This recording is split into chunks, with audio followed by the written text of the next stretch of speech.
Hello, everyone. Welcome to the Tank Talk Podcast, the number one podcast in the universe and in previous universes. Thank you so much for being here. I'm here chilling with John from KG Tropicals. What's going on? Oh man, there's way too many things going on. As we spoke about prior to clicking the record button, there's a lot going on with me, but it's all good stuff. Maybe have a chance to talk about it towards the end of the video. But today we got an action-packed episode because it's all about the floor, the bottom, the base.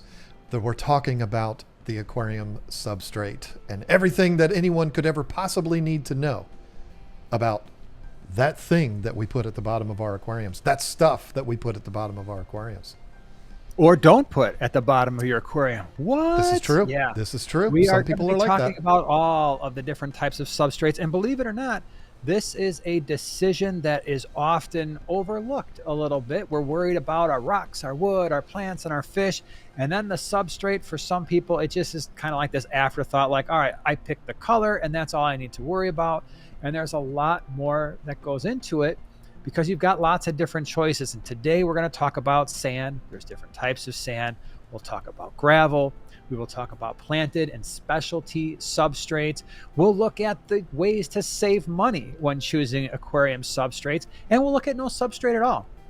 So we've got this, yeah, like you said, this is going to be an action-packed episode. And I think the place to start might be with what has traditionally been the most common type of substrate. And it's been common since we were keeping fish, and I was keeping fish in the 70s, and you were keeping fish in the 80s and 90s. And that is the aquarium gravel. Might as well start there. We'll talk about some things to think about with the aquarium gravel. What do you think? Scale of 1 to 10, where do you put it? You know what? Let's spark some controversy right now, right off the bat. I'm putting it at 10. It is my favorite. It's 10 being the best. Gravel has always been my favorite. I've got all of the reasons I can share with you, but I love aquarium gravel. I understand that there are some situations that it's not going to be the best for, particular tanks, but I've always been into the kind of fish that gravel works perfectly for, and gravel is actually preferred for. So it's always been my favorite for a lot of reasons. So if we're ranking 1 to 10, 10 being the best, it's 10 out of 10 all day long for me. So give me 2 or 3 things. What are 2 or 3 things you absolutely love about gravel? Why is it your favorite? First is maintenance is so much easier. You don't have to worry about it getting sucked up through your siphon hose. And there is that satisfying release of detritus up into the siphon tube. I've been doing this a long time. I've been a fish keeper longer than I've been not a fish keeper in my life. And that's never gotten old. It's always been, it's weird, but there is that satisfying plume of brown that goes up into the siphon hose. You don't get that with sand. You might get some of that, but you get a lot of everything else. You get a lot of the actual substrate in there with it. So that and watching it float around in the siphon tube like popcorn is great. So maintenance for sure. And I also think that gravel is one of the best substrates for hiding the things that we don't want our visitors to see, like big, long, spaghetti-looking poops from our plecos or big Lincoln log-size poops from bikers and Oscars. It's a great way to hide things, and then a great way to pull it back out of there when you're ready to do your maintenance. Yeah, I think you hit the most important points, and I think that is why a lot of people, especially beginners, gravitate towards gravel. The other thing too, and we talked about this a few weeks ago when we were discussing under gravel filters. Well, they're not called under sand filters for a reason. If you are somebody who is old school and still loves yourself a under gravel filter, well, you can use it with gravel. The other thing I would say, advantages, is if you are into a colorful aquarium. Not everybody is, but if you love, hey, you know what, especially for kids, if you want blue gravel, pink gravel, orange gravel, red gravel, now you can make all the arguments, and they are perfectly legitimate arguments that maybe that doesn't look natural.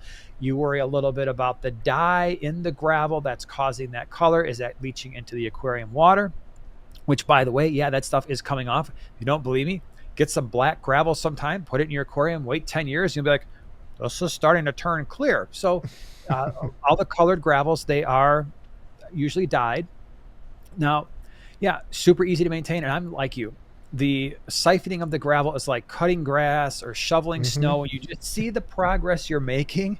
You're Mm-hmm. like, yes, this is amazing. And it does by far do the best job of every substrate we're going to talk about of hiding the detritus. There are some downsides. And the downside to me, the major one, is there are fish that really don't do particularly well on gravel. So I'm thinking about our cory cats. They can live on gravel, but maybe it's not the best. The other thing to consider is some of your loaches. If you've got any fish that likes to burrow, then gravel might not be the ideal situation. And so keep that in mind.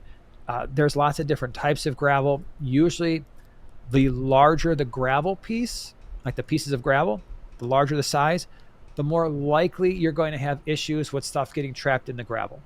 All right. So the smaller, finer gravel, not as much detritus. More importantly, not as much uneaten food is falling into the gravel if it's a smaller size. So larger gravel, just be a little bit careful there. And you can mix the sizes together, but you just have to be aware. Larger gravel, more uneaten food falls in, might have more nitrate issues. Any other wonderful things you want to say about the gravel situation? I was just going to go right into a negative, but I do have another positive. You mentioned earlier, you can use the blues and the pinks and the greens and different like fun colors, all the colors of the rainbow, and that people may feel like gravel is unnatural, but there's also people that just feel like, well, the Amazon River isn't gravel, it's sand. So gravel on its own is not natural. I disagree. I mean, sure, it's not natural, but keeping a fish in a glass box is also not natural. But there's so many gravels out there that do look very natural. A great example would be what I have in my 360 that's usually behind me. But again, internet issues, don't really have to get into all of that for those that are watching this on video. But that looks very natural. It doesn't look like sand, but it's a smaller gravel.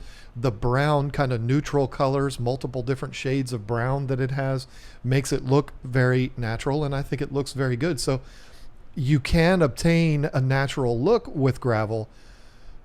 None of this that we're doing is really natural, again, because at the end of the day, it's a glass box full of water. But you can get close. Maybe not as close as actual sand, but which we will talk about. But there's certainly drawbacks to sand. So yeah, natural look, easy maintenance, easy ability to hide the things that we don't want people to see. All very big positives for gravel, which is what makes it my favorite.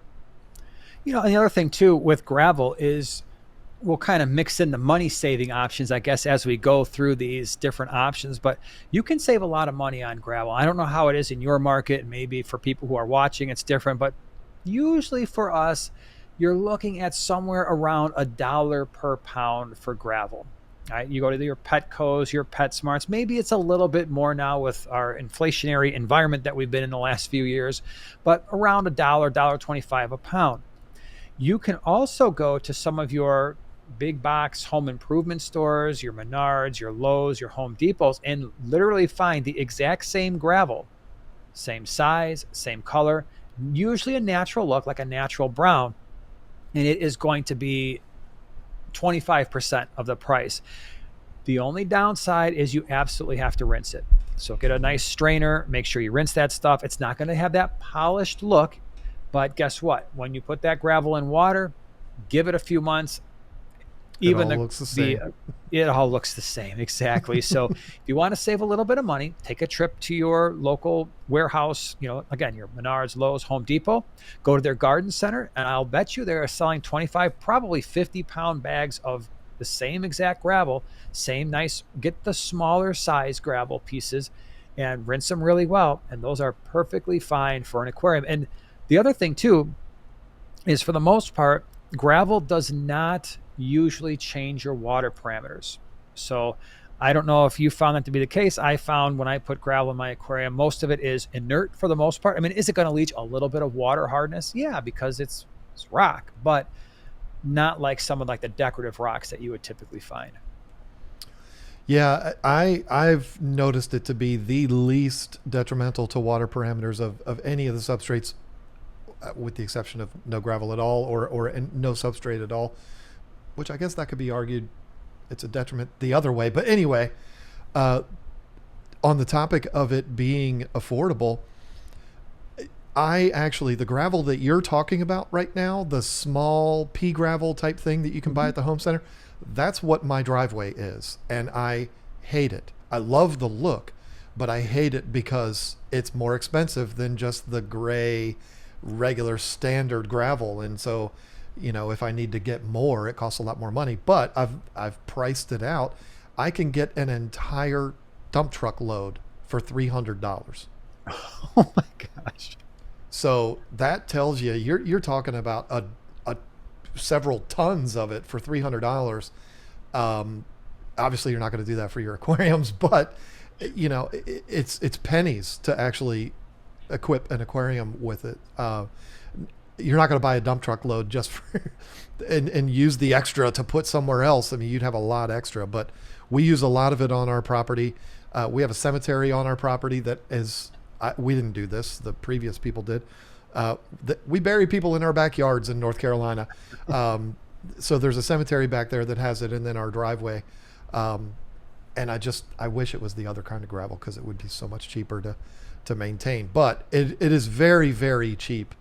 But most of the people listening to this podcast are not going to be buying dump truck loads of it. Right. And be a little bit careful if you're finding gravel, especially that is not marketed for the home aquarium. Even if you are, really inspect that gravel. Make sure it doesn't have a lot of sharp edges. Again, anytime you've got fish that are bottom feeders like your cory cats, your loaches, that's not the ideal situation for them. We're going to talk more about that later. Even some of your cichlids, like a lot of the Mbuna cichlids and peacocks that like to pick that gravel up and spit it out, geophagus. If there are sharp edges on that gravel, that's really not a great situation. So yeah, you might be saving some money, but then if your fish are being damaged by that or being injured, it's actually not really saving you any money at all. So just make sure whether it's the gravel you buy at an aquarium store or the gravel that you're buying at a home improvement store, that it's not sharp. It's not going to damage your fish. Yeah, and on that note, that is the number one drawback that I was going to bring up. There's probably 1,000 videos on YouTube of people pulling goldfish out of their tanks and using long aquascaping tweezers to go down their throats and pull gravel that they've choked on. It happens particularly with goldfish because they have these giant mouths and they go for it like that. This is why a lot of goldfish tanks you see either have sand or no substrate at all, because they're notorious for that, where the geos and stuff like that are sifters and they'll pull it in and spit it out. Goldfish are just derpy dummies that they'll try swallowing it, and it'll be a big problem. In Lisa's Comet goldfish tank, she has the very, very small gravel, so they wouldn't end up choking on it. But that is an issue, and the videos are out there. We have not had that happen personally, but their videos are out there where they get a big old blue piece of gravel stuck down in their throat, and the only thing you can do is physically remove it from them, and that's thankfully something that we've never had to do. But Luke's Goldies, I know, has videos of having to do that. There's plenty of them out there, so that is definitely one of the biggest drawbacks for it if you have those kind of fish. For sure. Any other things you could think about with the gravel before we move on to the next most popular, I would say? I mean, the only thing I can think of that we haven't talked about already is that if you, like Jason's wife did, if you set up an aquarium with blue gravel, you will regret it at some point. If you're 9 years old, maybe, yeah, you will regret it. If you're an adult and you do that, you're going to end up regretting it down the road. So if you want to put blue gravel or rainbow sherbet gravel in do it if that's what makes you happy. But just understand, real good chance you're going to end up regretting it down the road. So, There, you're right. There tends to be this progression, and I don't know if I necessarily have to call it a progression. There's this, I don't know, over time, people who keep fish, they often have a very colorful aquarium at first. And whether it's a child or an adult, it just seems like people migrate towards aquariums that look more natural in terms of yep, the decorations, in terms of the substrate. And by the way, if you ever have to change a substrate over, you're tearing down that tank. There it's really not isn't a fun. good way to switch from gravel to sand or from one gravel color to another without taking all the fish out, taking everything out. Because believe me, even if you gravel vac that gravel every single week like we do in our tanks, you're still going to have a lot of detritus, a lot of fish waste in there. And as you are trying to scoop that stuff out, that entire tank is going to turn a very deep, dark brown. And first of all, you don't want your fish swimming around in that. And second of all, you won't be able to find them anyway. And you won't be able to redecorate the tank, reset it up, because it will be an absolute mess. So if you ever want to change it, tear the tank down. Trust me. That's why we want to get this right from the start. Yeah, and I've got personal stories with that. And I actually, being the dummy that I am, I documented it on YouTube. The videos are out there on the KG Tropicals channel with my 360. I've gone back and forth more than once. I started that tank out with no substrate at all, and I wish it could still be that way because it looks amazing with the bikers and with the Oscars. I originally had arowanas. It was amazing, but the problem was the giant Tootsie Rolls that would be left all over the place. It just looked like a nightmare. So I went to sand, and because we're talking about 13-inch long Oscars and 24-inch long bikers, I didn't have anywhere else to put them. So I had to do it with them still in the tank. So adding sand to it created a huge cloudy mess. It didn't hurt the fish, but it was, it was a big cloudy mess in there. And then a year later, I pulled it back out and went back to bare bottom. And then a year after that, put in the substrate that I have now. I've just never been able to make up my mind. I haven't been able to get that tank exactly the way I want it. Very happy with it now, and I'm going to stick with it the way it is. But that is not fun. If I could do it all over again, I would go to Tractor Supply and buy a big Rubbermaid stock tank, and I would set that up to be able to put my fish in for a couple days, break everything down, and do it that way. I agree with you 100%. That's a much more enjoyable experience if you do it that way, and easier on the fish. Even though you're putting the fish in something that they're not used to, it's better for them to do it that way, and better for your sanity. Right. And then you don't have to feel like you have to rush either quite as much. True. Try to get that tank back all together and getting all that garbage out of there that's been stirred up. Very true. So, but I would say the next most popular one, maybe at this point, the most popular substrate, I would, you could make an argument that sand is now a more popular substrate than gravel is. You start looking at fish stores. I think now a lot of fish stores carry more varieties of sand than they do gravel. And sometimes, like a lot of the fish stores by us, they have the gravel there, but not nearly in the color variety they used to have, not nearly in terms of the gravel size. So sand, for me, you had gravel at a 10 out of 10. For me, sand is a 10 out of 10. But you have to understand that John and I keep different types of fish. And so his 10 out of 10 makes a lot of sense for the fish that you've been keeping. For me, the sand makes a lot of sense for the types of fish that I've been keeping. And the reason why I say this is I have not kept fish that would do better on gravel than in sand. I'm not saying that is impossible because you have some really good examples that you're going to talk about. But for me, the sand is the most versatile. So now the cory cat issue, the loaches, any types of fish that like to burrow, my geophagus that I love to keep, any type of sand sifter, they're now safe. You're not having to worry about them, chewing up gravel, spitting it out. That's not ideal. We're no longer worried about the bottom dwelling fish getting all scraped up by gravel that might be potentially a little bit on the sharper side. We're not worried about our cory cats with their little whiskers, starting to get worn down because they're trying to find food in gravel, which can be a little bit harder. We're no longer worried about the detritus sinking into the substrate, causing nitrate issues as much, although I'm sure you're going to talk about the bad side of that in a minute. And then you've got perhaps the most natural looking substrate of them all. Right? There's not nearly as many colorful sands, So, they exist, but they're not nearly as popular because I think a lot of people who gravitate towards sand are looking for that more natural look. If you're watching on YouTube, behind me in the low boy, I've got some black sand. In the larger 125s, there's a red flint sand. It's a very natural looking sand. And so you can get a lot of different color varieties, anywhere from a bright white, like almost like a white beach sand, all the way to black and pretty much all the brown and earth tones in between. Yeah, I mean, there's no debate. It is the most natural looking, and it's beautiful. I mean, it makes it look like something that the fish should be in, instead of it being this artificial gravelly rainbow colored thing. Um, it's got its drawbacks, which I'm certainly familiar with, but it's also, for a lot of stem plants and rosettes and things like that, much more acceptable to be in sand than it is gravel. Not all plants are going to be okay with that, but most plants are not going to be okay in gravel. I mean, I suppose I just completely lied there. There's plenty of plants that would work in gravel, but um, you know, most plants are going to be happier in sand.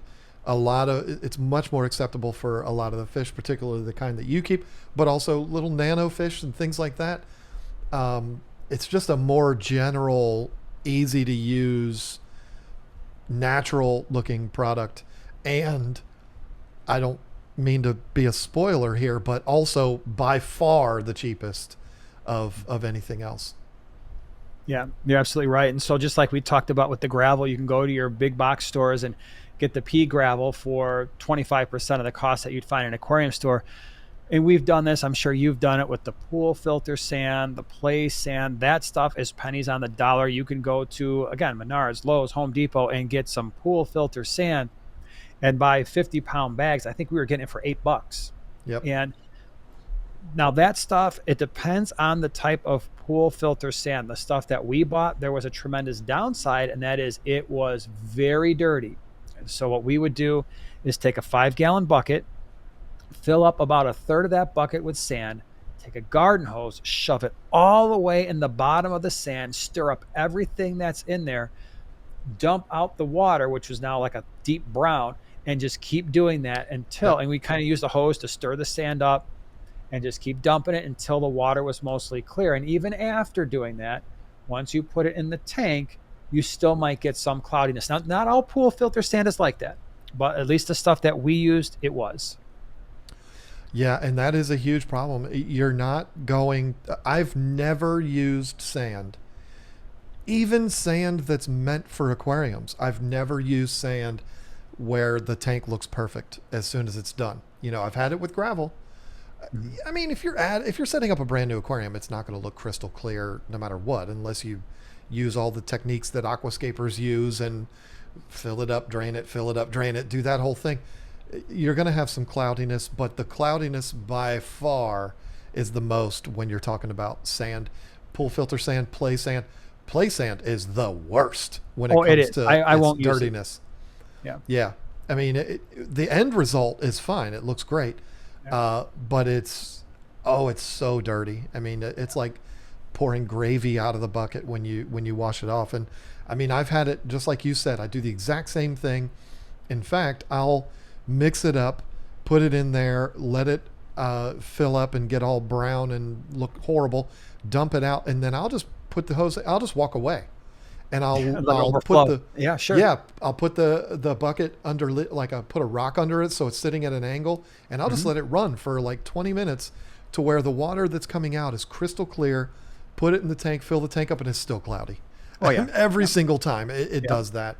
But a few days later, with some good filtration on there, it will settle down and it'll look really good. And again, you're not going to find anything that's more natural, even more natural than some of the other substrates that we're going to eventually talk about that look really good and look very natural, beautiful, but still not as natural as sand. You go to the bottom of the Amazon, it's sand. And so, that's what you're going to get. And you're not going to find something more natural. And a pro tip for all of you who are watching, if you've never used sand or you have a limited experience using sand, the smaller the grain size, the more of a pain it's going to be. And so that pool filter sand is probably some of the smallest grains that I have ever, not pool filter, sorry, play sand. Play sand. Yep. Play sand has the smallest grains of any sand I've ever used. That creates all kinds of issues. One, we were talking earlier about how rewarding it is to gravel vac gravel and get all the stuff out. You cannot get that gravel vac, usually, at least the play sand that's sold by us, anywhere near that sand. You will start sucking up that sand. Hmm. Even the pool filter sand, the stuff that we used, was still a very fine grain. And so again, you have to do the little trick where you've got the surface and you're taking your gravel vac and you're about an inch away from the surface and you kind of just swirl the gravel vac in circles, and that will create enough of a flow where it's starting to suck the stuff off the surface of the sand without sucking up the sand itself. Because once that stuff gets in your drain, you gotta now do some plumbing and get that sand out of there. Now we've got a wastewater system. If the sand gets in there, it clogs up everything, and now I got to move tanks around. So we've always been very careful, and luckily, after I don't know 8 or 9 years of having the fish room up and running, we've never had an issue because we got to try to be careful. That's why there is an advantage to buying sand that is store bought. And believe it or not, for us in our fish room, that's all we do now. We're a big fan of the Carib Sea sands. Hmm. That sand tends to be heavier. There are sand, and that sand in particular, most of it, not the real fine stuff that they sell, but a lot of it, you can put a gravel vac right into the sand itself, all the way down to the bottom of the glass, and gravel vac it like gravel, only it's sand, and the sand doesn't go anywhere. Right. So if you get that sand that's a little bit larger of a grain size, you can gravel vac that stuff. Yeah, as a matter of fact, that's what I use in my 240-gallon yellow lab tank, and it's really cool. It is a Carib Sea product, and it's black sand, but it also has a little bit of white in it. Mm-hmm. And the neat thing about this sand, as you said, you can gravel vac it. It's not as what's the word I'm looking for? You can't relax quite as much as you can with gravel. Right. With this one in particular, I still have to pay attention. If I go too aggressive, I can suck some of it out. Yeah. But the cool thing about it, I don't understand why this happens. Maybe it's my Mbunas moving it around, but after a couple of weeks, I only have to really do water changes in that tank every couple weeks. The substrate just looks black. You can't see any of the white speckles in it. Mm-hmm. But when I do the gravel vac and I mix it up, all of a sudden the white speckles come back. And it's hard to explain when I say white speckles. It's like the substrate is black, but every 10th grain of sand is white. So it's like a I don't know. I don't even know how to explain it. White speckles. Yeah. Yeah. And It's I a didn't black, do white, this. speckled sand. Exactly.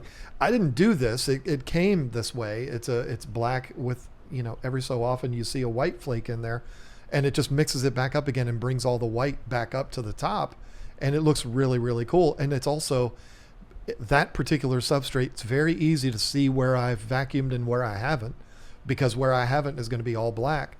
But it's definitely a lot easier, less anxiety inducing than regular sand.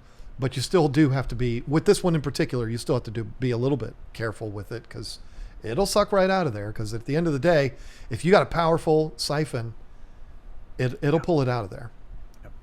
The other thing to consider as well is that, at least when we're comparing the two, gravel and sand, there are sands out there that will alter your water parameters, usually increasing water hardness. So for those of you who have softer water, you have a lower pH, again, that Carib Sea, we're not sponsored by Carib Sea or anything. It's a good product. So the Carib Sea African cichlid mix, I highly recommend that if you're someone who's like, oh, I want to keep platies, mollies, swordtails, goldfish, any type of African cichlid from the Great Lakes. You're like, I need to bring my water hardness up. That stuff is pretty good. I mean, we have used that in a number of tanks, and it will make sure that your water is buffered higher, get you a lot closer to that upper 7s or 8, depending on where your water parameters are starting. So yeah, aragonite sand is really, really good at increasing water hardness and keeping a pH that's buffering your pH a little bit higher. So keep that in mind. If you are looking for increased water hardness, you can do that with some of these sand substrates. And the term that we all like to use, particularly like with the aragonite and stuff like that, is crushed coral. I mean, Yes. that's what that sand is. It's a manufactured sand from crushed corals, and that's, that's what brings that hardness up. It's almost mandatory in African cichlid tanks, even though I don't have it in either one of mine. But that's because we got hard water out of the tap. We don't have to worry about it. But yeah, and I agree with Carib Sea. I mean, they are the Kleenex of aquarium substrates. It's a staple. Carib Sea it's the one. I mean, that's what we use, and that's what most people use. There are competitors that do great. Brightwell, Fluval makes a great substrate, but Carib Sea is just kind of the one that we all have that warm and fuzzy feeling over. Right, right. And like I said, when I first did the fish room, you're building out 30 tanks, and substrate can get expensive. Like I said, at that time it was $1 per pound. How can I save money? All right, well, I will use the pool filter sand. And that was most of our aquariums in the fish room side. But as we started to change those aquariums over, there were issues, right? There are issues with keeping it clean. Some of that pool filter sand does a really good job of trapping detritus and creating algae like on the surface that really doesn't go away. It can get really crusty on the surface. Again, not all pool filter sands do this, but the ones we were using it was getting discolored. So I'm like, all right, this stuff, I'm not dealing with this anymore. So as we would change those over, I would change to an actual aquarium sand. Was it more expensive? Yes. Has it changed and made the situation a lot better in our fish room? Absolutely. That's why in the gallery, in the tanks behind me, we have 5 tanks. All of them are sand. None of them are like the cheap alternatives. So, black diamond blasting sand would be another example for people who want to go black sand, save a ton of money. That stuff is fine. Depending on the brand you buy, some of it can be on the sharper side. Got to be a little careful there. I've heard people say, hey, I bought this brand and it was starting to oxidize a little bit. And we were starting to get a little bit of rust in the actual substrate itself. So, but for the most part, a lot of the people I know at our cichlid clubs who use it, they've been using it for years, relatively problem-free.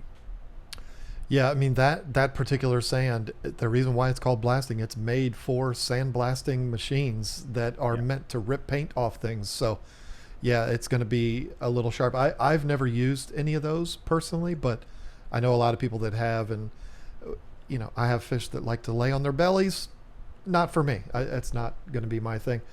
Do you want to get into the drawbacks of sand? Because oh boy, Absolutely. I could talk all day about that. Sure. The first one for me, you kind of touched on it, and that's why I wanted to bring it up. You talked about sand getting that crusty film over it. What would happen in my Oscar and biker tank? You may say Bashir, I say biker. The poops from these fish, because it's sand and because it's kind of compacted, it's almost like a hard floor down there. The poops would roll on the sand, and as they were rolling on the sand, I know how horrible this sounds, but sand would actually get picked up into the poops. And so you go to vacuum it out, doing that hover method like you were talking it's about, stick in there. and it won't come up because it's got sand that's weighing it back down, and it was a huge nightmare. So now to get that out, you are pulling substrate out. You can't get away from it, and that is a huge problem. Lisa does most of our aquarium maintenance in our fish house. I do my tanks. The rule is with any of the tanks that have sand, you do not use the Python system, because you're going to pull it in and it's going to go down the drain, and then that's going to be huge problems. We're busting up concrete to get to the drains. We definitely don't want that. So, that's the biggest drawback. But again, I made a mistake putting sand into an aquarium with fish in it that should not have sand, because of what we're talking about, particularly a light sand. The substrate that I have now is a very, very small gravel. It's not quite sand. It's probably, each grain is probably 10 times the size of a grain of sand. And it's just large enough to where it has enough weight to it. It falls back down if it comes back in, and it doesn't stick to the droppings from the fish.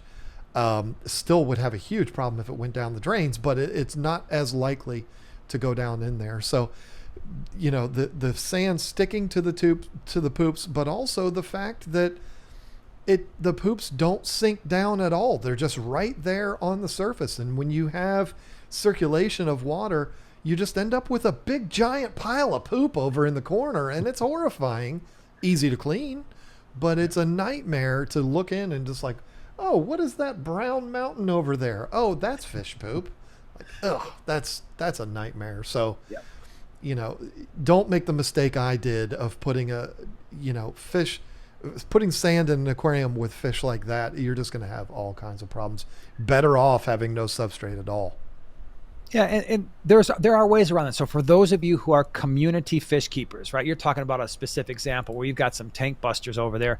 If you've got a situation where you've got a community 20-gallon, you want to put sand in, cory cats. You put cory cats in there, they're going to constantly be stirring up the surface. Most of that poop is going to get hopefully sucked into your hang on back or whatever kind of filtration you have. So Geophagus, the Mbuna, they like to stir that stuff up. It tends to get caught up in the water column and then sucked into the filter a little bit more. The other issue along with that is, this is the reason why I will never use like the larger pore filters. Sand can get caught up in filtration. It can stop impellers on hang-on back filters. It can slow your canister filters down. And my nightmare scenario is I was using some larger pore sponge filters, which I don't really like because they don't do the job well. They don't do mechanical filtration well. Biological filtration is fine, but you'd be better off. You'd have more biological filtration with a smaller pore size and more surface area. So we always use fine pore sponge filters. Well, when I switched over some of the tanks years ago to some of the coarse sponge filters, and I had sand in those tanks, and I had any kind of cichlid, well, it didn't matter if it was shell dwellers, Mbuna, peacock cichlids, South Central American cichlids like firemouth or like the Therichthys types, the sand was constantly in those filters. And so now, first of all, you're pulling that coarse sponge filter out. It's dropping all the poop back into the water, but the sand isn't coming out as much. You can see the sand pouring out. But if you make the mistake of taking that coarse sponge filter, or if it is a coarse intake sponge, and you chuck that in your sink, I promise you, you're going to have way more sand in your sink than you realize when you first put that sponge filter in there. And you're like, oh, no, we can't have this all going down the drain. So it was such a headache. It was such a pain. Went back to all the fine pore sponge filters and the intake sponges, and that problem is mostly eliminated. But be really careful if you've got cichlids that like to dig up sand, that like to grab sand and spit it out, especially if it's anywhere near an intake, especially if it's a hang-on back filter. You're going to be cleaning those impellers. I highly recommend a fine pore intake sponge, or if you're using sponge filters, keep those pores a little bit smaller to minimize that issue. Yeah, and what about you're a much more you're a man of science much more than I am. I'd love to get your insight into this. What about the thing that back in our day they used to talk about all the time, the gas pockets that can develop in sand substrates? Talk to me about that a little bit. They exist, and I have found them to be largely harmless. And by the way, those same gas pockets can exist in gravel. I've smelled them, so if you get to a point where you are feeding, maybe largely it happens if you're feeding your fish a lot of food, and that food is falling into the substrate, and now you are maybe not gravel vacuuming that as much, and it creates these anaerobic pockets, much, much more common in sand. The way you'll know it is if you stir up that substrate and you smell sulfur, well, that's your anaerobic microbes in that environment. The fear has always been, oh my gosh, if you release that hydrogen sulfide into the tank, it's going to kill all your fish. I have found that largely to not be the case. Can it happen? Sure. Has it happened? Do people have that happen from time to time? Probably. Mostly, I think it's been way overblown. And that brings up another good point. For those of you who are ever going to be keeping and breeding shrimp, any type of pleco, and you're having any type of bottom feeder, and you're having to feed those inhabitants a lot of food, especially if it's like a rapashi or something like that, do not use gravel, because that food is going to sink into the substrate and it is going to sit there and it is going to rot, and you're going to get all kinds of detritus worms and all kinds of little microorganisms and small eukaryotic organisms that are just going to grow all over the place. It's going to create all kinds of problems. It'll probably kill your shrimp. I have, asked me how I know. Somehow we've had 2 shrimp breeding tanks, and for some reason, one of them was the boys. They wound up on gravel, and they did really great at first, and then they all got basically destroyed by parasites because this gravel was trapping all kinds of stuff. And you can't gravel vac because you got little shrimplets everywhere. It becomes a big pain. So yeah, the sulfur pockets, the anaerobic environments, they do exist. Is it a big deal? Not really. I have liked, because I'm 50 years old, but I'm just a big child at the end of the day. I've always explained it as, when you get these gas pockets in the sand that develop and you pop them, it's quite literally like your substrate farting. Yeah. Am I wrong for saying it that way? It's a pretty good, I think that's a pretty good analysis. And yeah, you smell that and it smells really bad for a second.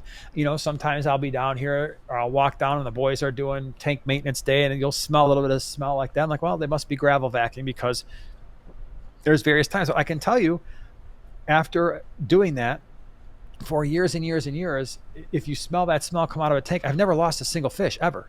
Not once. Within days of that happening or a week of that happening, it's never been a detrimental thing for us.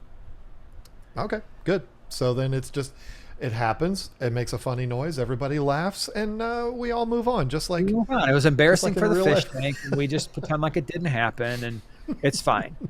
Everybody other thing points that- to that tank. Yeah. And The I'm other thing sorry, you I'm a mentioned is the child. plants, right? So you mentioned plants.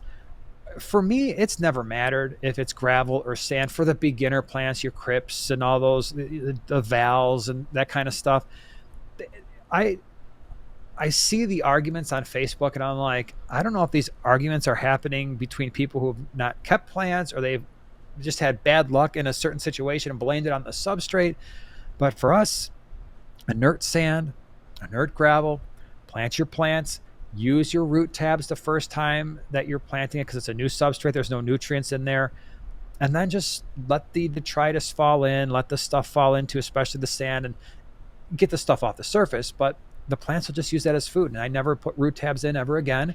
And everything seems to work out just fine in either gravel or sand. Yeah, I've never been much of a plants and gravel person, but sand we've definitely done, and we haven't had really all that many issues. You're not going to put some of your super high advanced plants and stuff like that into it, but again, eventually plants are going to feed on what is in the tank, no matter what. So you should be good. So do we move on then to, I guess we go to the planted substrates? Is that the next thing to talk about? Yep. And that one, to be honest, we have not in our fish room used that nearly as much. But what I will say from the experience that we do have, typically we do not use the planted substrates as the only substrate in the aquarium. And so whether that's your flue ball stratum or your Seachem, what is the other one? That Seachem has one too. Brightwell has them. Yeah, Brightwell has it. Yeah, Seachem does. Is it the Flourish? Is it Flourish substrate? I don't remember what the brand name is. I'm going to look that up while you're talking. Yeah, no matter what I have found is that a lot of those substrates, you got to be careful with them because they can alter water chemistry, and that'll say that right on the package. Hey, if you've got softer water, be careful because you could have a pH crash because, especially at first, it can alter water chemistry. Almost always you're capping that planted substrate with a sand. So your planted substrate is going to be a base layer, and then you put your sand over it, and that will do really well. So if you're doing that, maybe you don't need the root tabs as much, and your plants will be able to take from there. It does break down over time. I have found, at least with the flue ball stratum, impossible to gravel vac. So Joanna had a planted tank that was just like a plant farm tank. She planted all these crypts. That tank was just designed to grow plants. And then somehow, some way, she started putting fish in there. And then we took those fish out, and I started using it as a quarantine tank for our swaps. Oh my gosh, I threw in like 50 red rainbows in there the first time I did this. And of course, they're going to create waste. That's a lot of fish, short period of time. And sure enough, I'm like, all right, well, this substrate's starting to look bad. I put a gravel vac somewhat close to there, and I was sucking up all those little flue ball stratum, little circle ball things. And I'm like, oh, this is a nightmare. So I learned real quick that a lot of the planted substrates, please cap it with sand. Yeah, it's fluorite, by the way. And I've The used that. That stuff is real. Have you ever used that? I haven't. That stuff is really good. So the fluorite, one, you want to talk about the finest grain sand I've ever used in my life. Fluorite is it. You cannot get a gravel vac anywhere close to that. You will suck that stuff up really easily. However, what fluorite does is it traps minerals that the plants need. So in and of itself, it doesn't have a high nutrient content, but over time, as fish produce waste, as detritus happens, it traps nutrients, and then the plants will feed on the nutrients that the fluoride has trapped. I have never in my life had crypts grow the way that they were growing in this fluorite tank. I mean, they were just absolutely taking off like crazy. So if you want to use fluorite, it's awesome, but it is the finest grain that you will ever come across. But good stuff. I don't know what if they have different colors now, but it was always black fluorite when I was buying it. So Yeah, I think so. I think that that's kind of like the industry standard when it comes to the planted substrates. yeah. And for those that may not be super familiar with these are the ones that we're talking about that look like little balls, and they're, it's kind of cute looking in the beginning. That look kind of does go away after a while of all the little balls, but there's a lot of manufacturers that make it. Seachem Fluorite. I got it confused for Flourish. Flourish is their liquid fertilizers as well as the root tabs. But anyway, Tropica makes an aquarium substrate. Brightwell has them. Carib Sea has them. Fluval Stratum. I've used more Fluval Stratum than anything else, and it's basically because it's just readily available. I can run to Petco and get some down the street, and it is great. But I've always gone with and Lisa's, the majority of Lisa's tanks are have the Fluval Stratum in it. This is just not a substrate you're ever even going to entertain the idea of vacuuming. It's just not going to be a thing.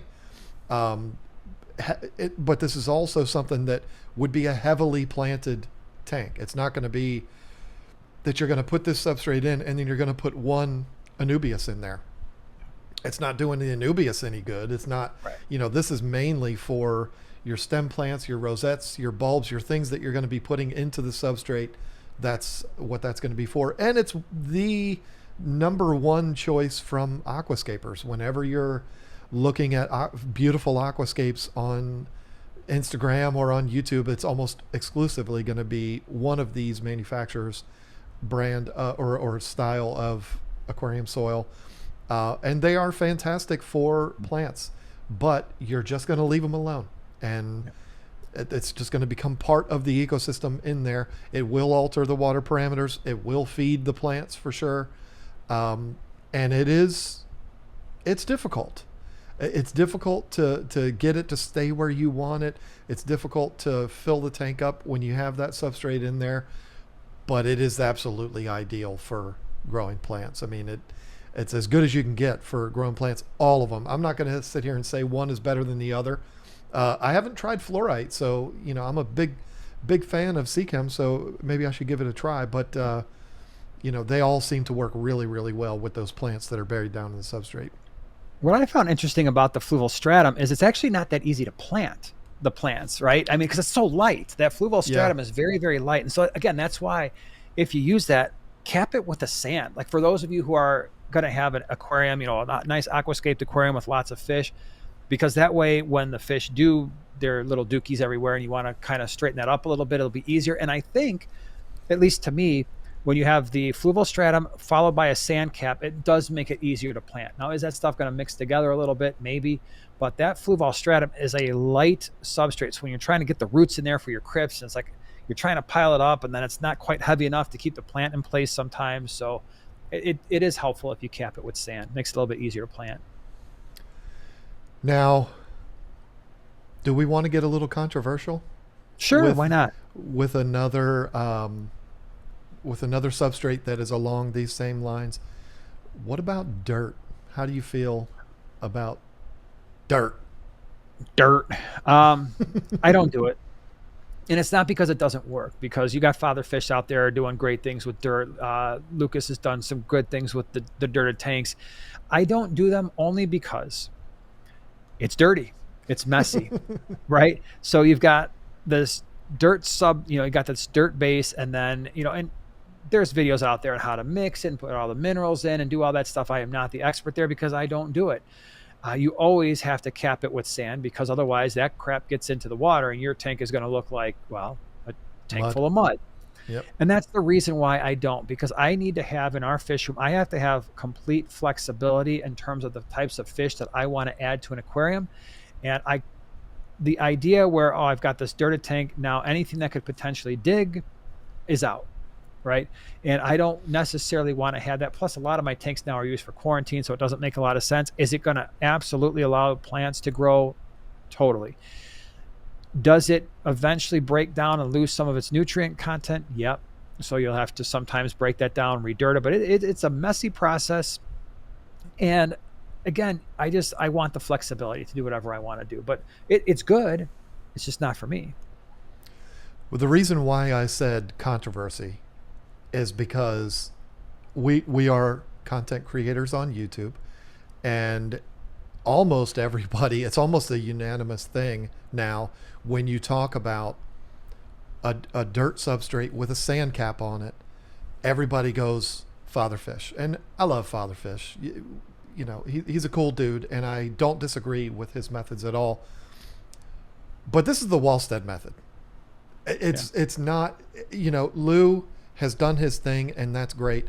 But this is the Wallstead method. This is taking potting soil, or, a very nutrient-rich dirt, putting that on the base of your aquarium, capping that with sand. And the way she does it, I'm fortunate enough to have had Diana Wallstead in my home.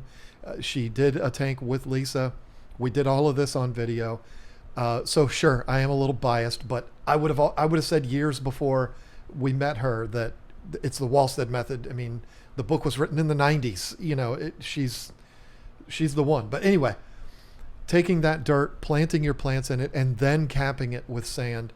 Now, the difference between what Diana does and what Lou does, Lou, Father Fish, he puts like a big, massive, like 2-inch bed of sand on top of that soil. I don't know which method is better, but again, I still call this the Wallstead method. Love you, Lou, appreciate you, but I still call it the Wallstead method. And I'm going to tell you, Lisa and I have a lot of planted tanks. We are plant retailers. We've never had plants grow like they do in the Wallstead method tanks. I mean, it is absolutely the next level of growing plants. And it is a set it and forget it thing. It is, you don't have to mess with it. You put it in there. Yeah, it's some extra steps to put it all together and do that whole thing. And you're meticulously, like Diana Wallstead, she puts the soil down, plants the plants, and then takes a spoon. This is all on video on our channel. Takes a spoon and spoons in sand to cap it over. And it's just to keep the dirt down from what you were saying. It's not there to provide that big, thick cap like Father Fish does. It's just there to keep the substrate, or to keep the potting soil down. And what she uses for dirt is not what our guy, Dustin Wunderlich from Dustin's Fish Tank, he goes out in the backyard, digs up some dirt and puts it in there. What Diana uses is actual like gardening soil, potting soil that you would pot your house plants in, that has little sticks in it and little things, all the little white pellets in it, which is all of the fertilizers. That's what she uses, puts that thin sand cap over top of it, and it just makes aquarium plants explode. So Yeah. the controversy is not the method. The method is tried and true, and it works. The controversy is calling it Wallstead instead of calling it the Father Fish method. And I would, the idea behind adding that thicker sand cap is possibly to increase the rest of the nitrogen cycle, right? So we always talk about cycling a tank. Well, we're not actually cycling the tank. We're going from ammonia to nitrite, which is only half the cycle. The idea that you can fully cycle a tank and then take that nitrate that has been produced and produce nitrogen gas and complete the nitrogen cycle, That can be assisted by having that really deep substrate, because you've got the anaerobic microbes that are then taking the nitrate and converting it back to nitrogen gas. My argument has always been, when people are really pushing that, like, oh, it's the only way to keep fish and this is the only way that works, my argument has always been, no, it isn't. Because when we're talking about lowering nitrate, will that happen with that deep sand bed along with the dirted tank? Yeah, but it is a minuscule amount of nitrate, the nitrate reduction that's happening compared to the plants that are already in that tank. It is the plants. I'm sorry. It is the plants that are doing the overwhelming majority of the nitrate reduction, not the anaerobic environment that you're setting up in that very small little area. So I would welcome people to do a test. Do a test and see what's happening. Take 2 tanks that are of the exact same volume. So let's say 220-gallon aquariums. One tank has got dirt and a very deep sand substrate, but absolutely no plants, and stock it with the exact same number of fish, same size, same. If you've got any exterior filtration, it's got to be exactly the same. Feed it exactly the same way. Then take that same situation and add the plants. And I promise you, it's the planted tank and it's the plants themselves that are reducing the nitrates and keeping them in check. Will the bacteria do it to some extent? Probably, but they're not getting enough water flow. You're not getting enough down in that anaerobic area to really have the impact that the plants are having at the surface and in the actual water column. Yeah, I have not had enough conversations with Lou to know, and I keep calling him Lou. I'm sorry, Father Fish, to know, like, what is the difference? Why do you do such a thick sand cap versus the thinner Dinah Wallstead method?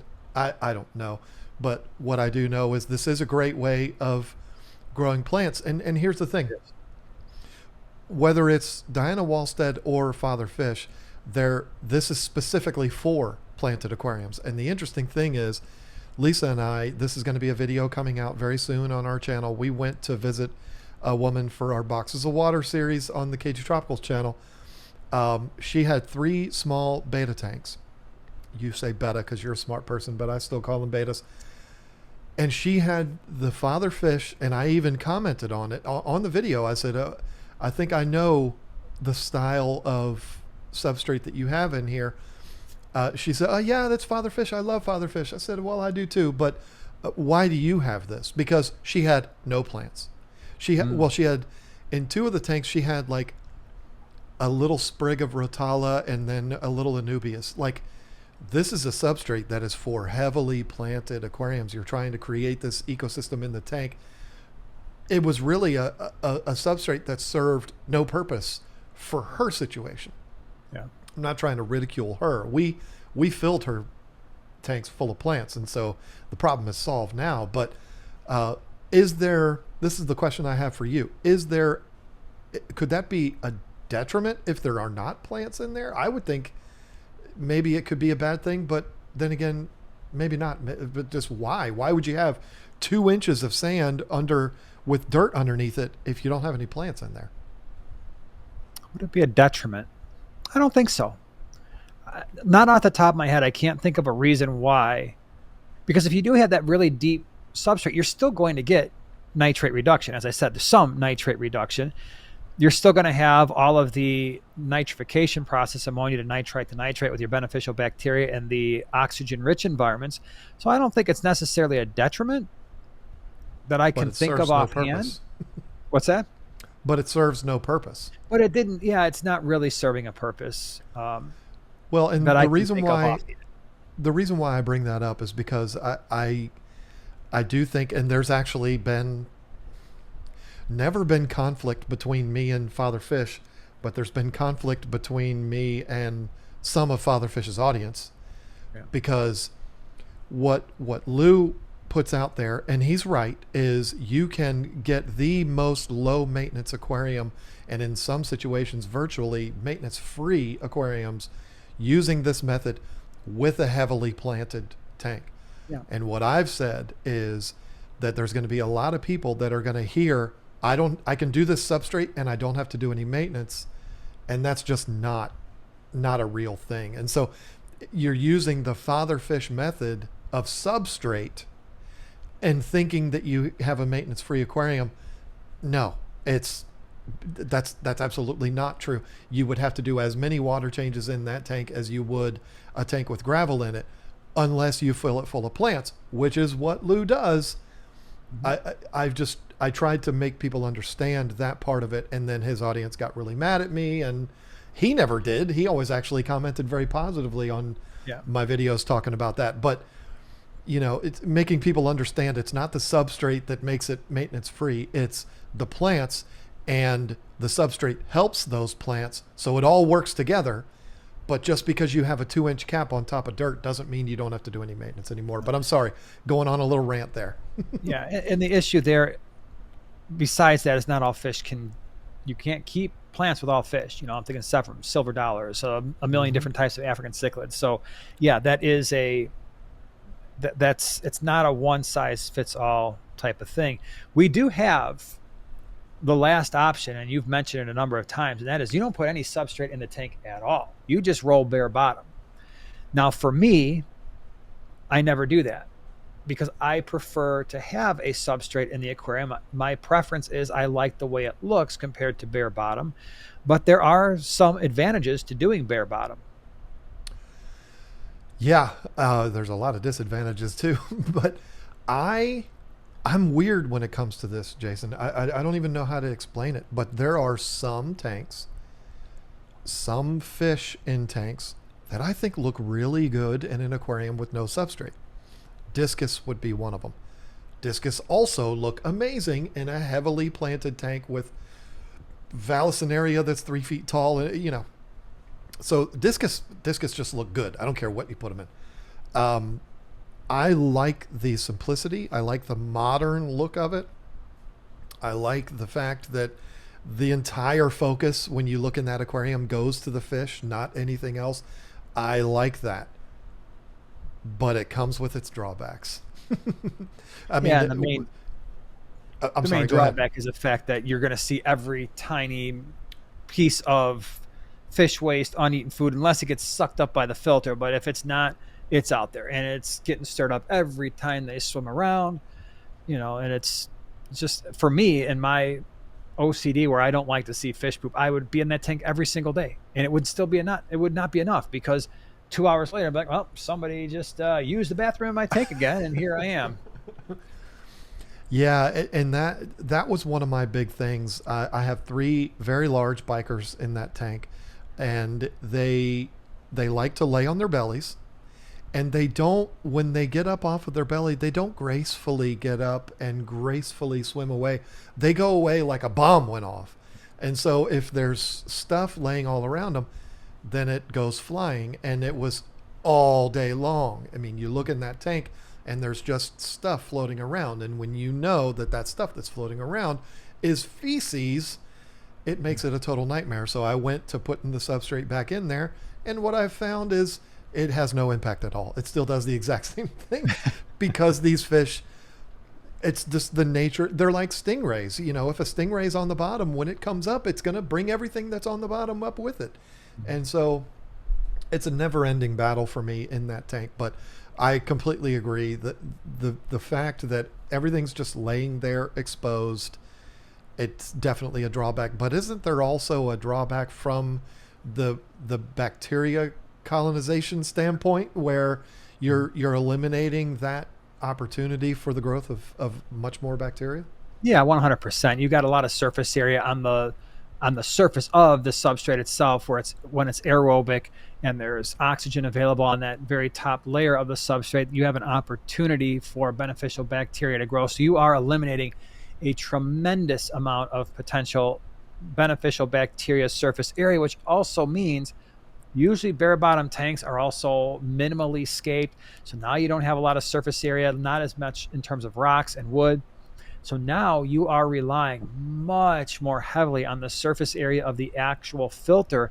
If that filter stops, if you have to shut it down and you're ruining your beneficial bacteria in that filter, you're much more likely to have an ammonia spike in a tank without substrate, because it just naturally flows that it's going to be a minimalist setup. Usually, probably not going to have a lot of plants, if any, minimal wood, minimal rocks. So you have a problem with your filter, most likely you're going to have a problem. The one area that I would say a potential substrate-less bare bottom tank makes the most sense is in a quarantine tank. Even though I don't do this, and to be clear, I've got substrate in every single one of my quarantine tanks. I was talking with Scott from APET, who runs one of the largest fish wholesale business, or he was managing one of the largest fish wholesale businesses in the United States. And we got on the subject of medications and properly setting up quarantine tanks. And he made a pretty solid argument that for quarantine tanks, bare bottom tends to work out really well, because if you have to medicate, you don't have the organic compounds in the tank that are going to bind to the medications and cause issues. Therefore, more of the medication is available for the fish and to interact with the bacteria or the protozoan or whatever is causing the infection. So I thought that was a really strong point, and definitely something worth considering. Now, for me, I have never had issues treating fish with substrate in the tank and whatever bio load is in there, organic compounds. It hasn't had a huge impact the way I do it. But again, you're talking with somebody who's got much higher stakes than most people in the country, and he definitely prefers to have bare bottom when doing quarantine, just because he wants the maximum amount of medication finding the actual infectious agent and not binding to organics in the substrate. That's interesting. You taught me something there. I would have not ever realized that there would have been a difference between the substrate could actually have an impact on it. That's very interesting. Bare bottom tanks are something that most people that do them are breeders or people like your situation. You're talking about it, APET. You're not going to go to a fish distributor and see substrate in all the tanks. Right. That would just be absurd. And then people who want that ultra modern minimalist kind of a look, and that's what I was trying to say earlier. I do like that look for certain fish. To me, there's nothing cooler than watching a stingray float around on a bare bottom tank. I mean, I think that's absolutely perfect. But how many people are crazy enough to keep stingrays? I am, but I just don't have a tank for one. I love seeing a stingray on a bare bottom tank, but I also think it's really cool to watch a stingray bury himself in the sand. So, either way you go, when it comes to stingrays, you're going to be good to go. But anybody that's considering, and bare bottom's probably the least popular of all of these. If you are considering it because you want that minimalist look, just understand it doesn't come with minimalist amount of work that needs to be done. You're going to be in there tidying things up, sweeping the floors all the time. That's got to be the biggest drawback. And you also get something that before you never really had, or at least you didn't see. You're going to have another glass surface to clean algae off of. And it's not fun when your tank is 8 feet long and 3 feet deep front to back. That's not fun to clean algae off of the bottom. Magnetic scrapers won't work. So yeah, bare bottom tanks, nah, just skip it. There's too many good substrates out there. I agree. So I think we did a pretty good job. Hopefully everybody listening and watching thinks so too. Would love to hear from you in the comments. Do you have a favorite substrate? What is your favorite substrate? What is your go-to? Do you have a least favorite one, something that you use and like, this was a nightmare, I will never do it again? Would love to hear from you. I know you like to sometimes talk about what's going on in John's world. Do you have anything you want to share with us today? I have two things. I'm going to go with the short one. I'm not going to go with the long one that we discussed earlier. We're going to need to have that be on an episode where I have a little bit more time. Got a big story to tell, but I do have a battle, a long time battle. We're talking about a battle that's been going on for 7 or 8 months. I believe you and I have talked about in the past that I have finally come victorious of this battle, and I'm so happy about it. I'm talking about my pond. I have been losing water out of my pond this entire pond season, which I live in North Carolina, so it's pretty much pond season year round. But from the spring up until now, I have been losing water like crazy in my pond, and it's been making me absolutely crazy. There's something that it never occurred to me before getting a pond, that anyone listening that's entertaining getting a pond, you have to understand this is coming for you too. You build a pond. I didn't build it. I watched 3 guys do a beautiful job building my pond.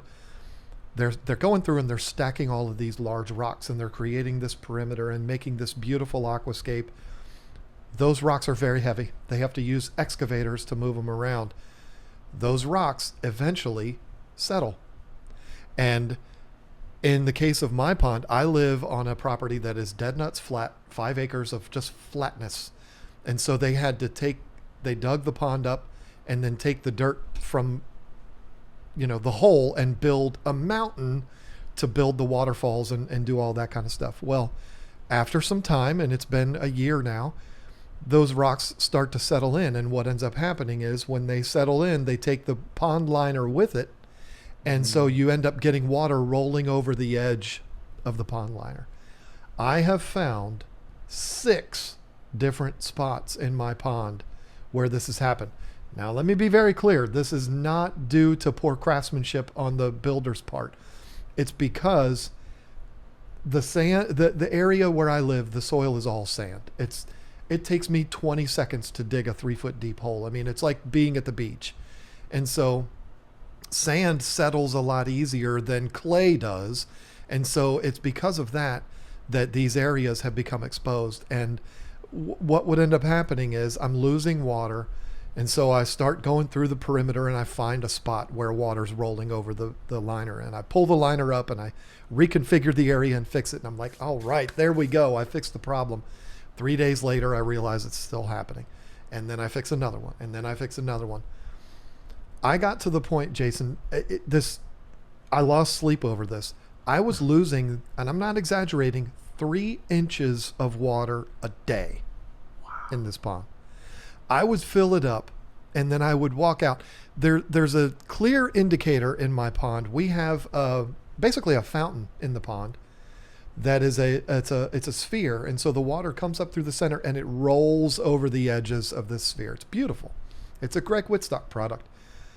If the water gets low and there's air getting into the filter, it spurts water up. It spits water up. And so it's a clear indicator. I can see the sphere from where I'm sitting right now. I'm looking at it. And if I see water spitting up, I know the water's low.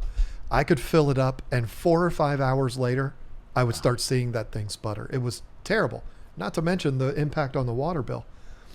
I found finally, I was at my pond with the person I'm going to be, or the animal that I'm going to be talking about in next week's John's World.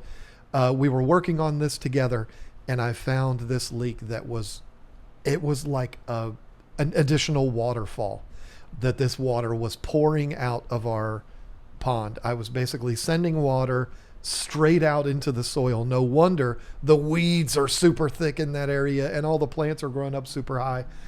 It was an issue that took 5 minutes to fix, but it took me 8 months to find it. Not 8 months, but 6 months. But I'm so relieved. And so I actually fixed this 2 days ago.